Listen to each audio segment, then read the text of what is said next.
I just quit my I job. just quit. I quit my job. I quit not one, but two jobs. I quit my corporate job. I quit. My job. And so I quit. It's not just YouTubers. People across the world are saying I quit. The Bureau of Labor Statistics released a report in January that reported 4.5 million people quitting their jobs. This global phenomenon is being dubbed the Great Resignation. And it's not just because they don't want to go back to the office. Over the last year, there's been a shift in our collective consciousness. People are starting to wise up about their value. Employees have leverage right now, and a lot of them are trying to use it to send a message. Employers are no longer holding all the cards, and if they're unwilling to adapt, their employees are simply saying sayonara. Hey everyone, I'm Erica. If you're a subscriber to this channel, you'll know that I quit my $250,000 lawyer job and made a video about it back in 2020 before it was trendy. And I'm relieved to see so many people finally standing up to toxic work culture. People are quitting across the board: hospitality, technology, health. No industry is safe. It even got its own meme after a TikTok user posted this video she recorded outside of McDonald's with the phrase, "Nobody wants to work anymore." And like any good trend, it quickly morphed into something bigger. People started sharing posts about the low wages and the worker exploitation they faced. The idea of working 30 to 40 years of your life to make your boss and their shareholders richer was starting to lose its appeal. But what were the underlying issues, and why did this start happen all of a sudden? Since working from home became standard, we've all had a little more time on our hands. No more long commutes. If you want to talk to someone in your company, you don't have to run around the office trying to find them. And with the majority of meetings being online, people have been able to use this time to look for other employment instead of just sitting in the meeting rooms pretending to listen. Tadal Neely, a professor at Harvard Business School, outlines in his book Succeeding from Anywhere that employees crave the flexibility the pandemic gave them, which was previously unavailable. Little things like being able to spend more time with your children, taking a bathroom break whenever you please, and most importantly, reducing overtime. All these factors have helped people to regain their work-life balance instead of being so fixated on this culture of overworking. This culture of overworking was glorified in a Fortune article written by an unhappy CEO. In the article, the writer talks about firing her first ever direct report employee. The only reason being that this employee, quite rightly, only wanted to work 9 to 5. She writes that their laziness will get them nowhere in the future, and people need to understand that sometimes work needs to be completed after office hours.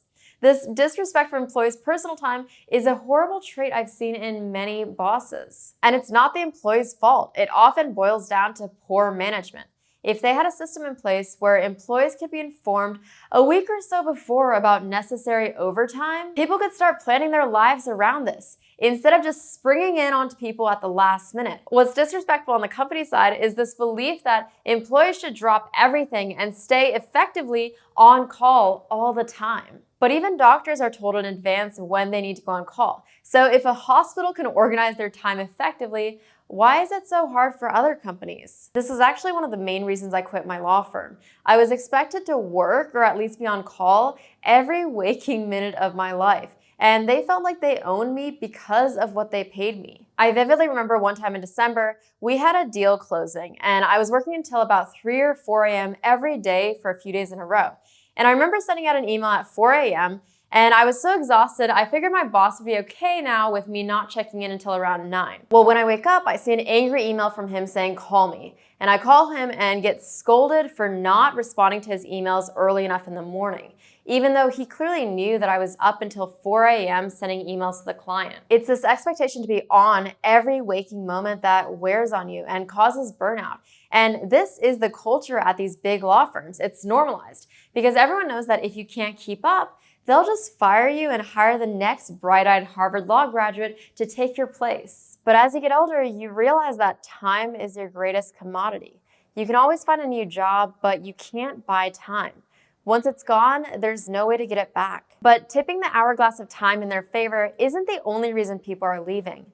there's been a growing trend of people leaving their busy city lives behind because of the flexibility that working from home offered. Even in Japan, in September 2020, over 30,000 people were reported moving out of Tokyo, up 12.5% year on year. And the same happened in the US. In an NPR article, Alyssa Casey, a researcher for the federal government, said that before the pandemic, she enjoyed the bustling city life, socializing, gigs, happy hours with friends, and soaking in everything that Washington, D.C. nightlife offered. But with everything suddenly on hold, she made the drastic choice to move to Illinois. She did this to be close to her parents and siblings. And once she moved, it renewed her desire to put family first. She said that once the busy city life faded, the allure of the expensive, small city center apartment faded as well. Cramming onto a rush hour train or waiting in traffic for hours didn't really seem worth it. If we're working at home and spending most of our time indoors, then a bigger apartment is vital, something city life doesn't offer unless you're in the top income brackets. So people around the world left their job in pursuit of more freedom outside the city, because without all the late night entertainment and 24-hour convenience that the big cities offer, there's not much that separates cities from the rest of the country. Except the fact that an apartment in a big city is considerably more expensive and also smaller than elsewhere in the country. Before we get into another big reason people are quitting, I'm excited to introduce you to the sponsor of today's video, Moomoo. Moomoo is a commission-free trading app with no investing minimum. The zero commissions are currently for US residents only, trading in US markets. It's easy to sign up, and if you use the link in the description, you'll get a chance to earn up to 5 free stocks worth between $3,000 to $3,500 in value based on current market prices. The app currently has 17 million users and it helps you trade like a pro. Its technical analysis tools are easy to use and helpful for the retail investor. They offer pro-level market data, including analytics tools on TradingView and free level 2 data, as well as 24-hour in-app customer service. Again, if you're looking for a new trading platform and want the chance to earn 5 free stocks worth between $3,000 to $3,500, again, based on current market prices and terms and conditions do apply, make sure you use the link in the description. I've really enjoyed my experience with this app so far and recommend you try it too. Now back to the video. Another reason people have been quitting is this feeling of a lack of purpose in their current jobs and little emotional support from their employer. Liz Fosslien, head of content at Moomoo, a company that researches how to make people happier in their jobs, investigated the root cause of the sudden desire to quit. A deciding factor was this feeling that they were, quote, lacking a sense of meaning and not receiving the emotional support you need to thrive. This isn't a new phenomenon at all. In 2015, YouGov ran a poll asking Americans if they felt their job had a meaningful contribution to the world. 63% of Americans believed that their job had meaning, 24% said that it does not. And when you're stuck at home with easy access to the internet and social media, it's safe to assume people were starting to question their employment decision. Because at the end of the day, we all have hobbies, dreams, and ambitions we want to pursue. But if you've spent all day in a company you hate that sucks out all your energy, then it's tough to motivate yourself to try to do the things you want. And as for the emotional support aspect Liz mentioned, we're all going through a lot at the moment. Things, people, and truths you once held on to have been flipped upside down. We've all had to adapt, and doing so hasn't been easy. But some employers are clinging on to the old ways as if nothing has changed. The hospitality industry expects its workers to work as usual with no extra perks, even though their jobs now carry a huge risk of catching COVID, making them considerably more dangerous than before. And other office-based companies assumed people would work as usual without factoring in new tasks that they have to do now that they're home. Simple things like the dishes or stopping your children from fighting.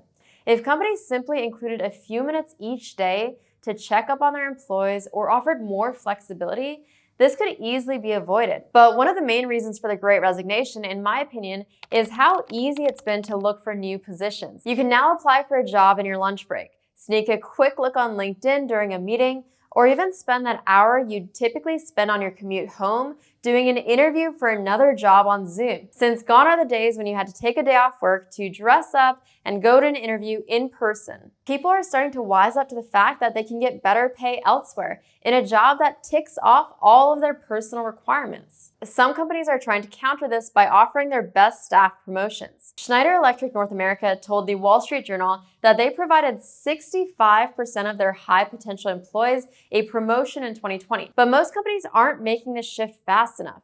They're stuck in this old belief that they hold all the cards and it's their way or the highway. But that isn't going to work anymore. People have woken up and that power dynamic has shifted. They know their worth, and after working from home for almost 2 years now, a lot of people have become accustomed to the flexibility it offers. I remember years ago reading the 4-Hour Workweek, and one of the eye-opening things the author talked about is how to negotiate a remote work situation with your employer. And at the time, that was mind-blowing to me because I didn't think any company offered that. But now that's the norm. So any company that requires employees to work in the office is starting to look less appealing. Working from home means no more rushing to find the best parking spot, no more listening to Jackie from accounting chewing her gum all day, or sitting in a boring hour-long meeting that could have been easily summarized in one email, and no more paying for dry cleaning when we only have to get dressed from the top up. People have had enough of being treated without respect in work, and they're now looking elsewhere for better employment. Now, if you're currently thinking about leaving your job or just want to make some extra money, I recommend checking out my video on 15 side hustles you can do from home. Just click here for the link. I'll see you there.